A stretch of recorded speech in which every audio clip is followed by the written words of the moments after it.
Sekondii dhibbaa Waliif TV irra jira daawwattoota keenya jaallatamoo oduu keenya jalqabaatiin manni maree ministeerotaa walgahii idileessaa har'a geggeesseen murtoowwan adda addaa dabarsee jira.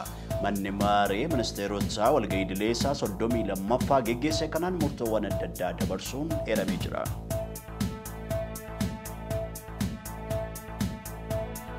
Ergamaan addaa Ameerikaadhaa Maayik Haamer turtii isaanii Itoophiyaatti taasisaa jiranii qondaalota mootummaa fi paartilee morkattootaa waliin marii geggeessaadha kan jiran. Marii isaanii kanaanis qondaala mootummaa Ambaasaadar Misgaanuu Araggaa akkasumas durataa KFO Profeesar Mararaa Guddinaa Hayyuu Duree Abaa'oo Jaaldaa'uu Ibsaa waliin mari'atanii jiru.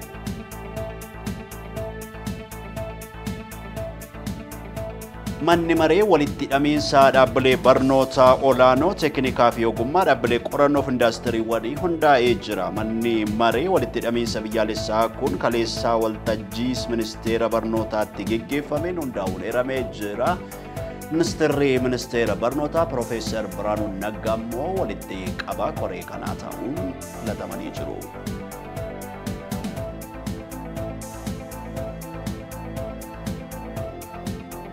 Naannolee walitti bu'iinsaatiin miidhaman deebisanii misoomsuudhaa fi sagantaan indaastiriiwwan oomisha naannoleedhaa hundaa'ee jira.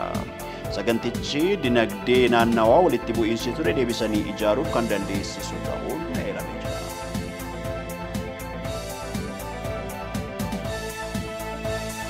Oduun keenyas kana.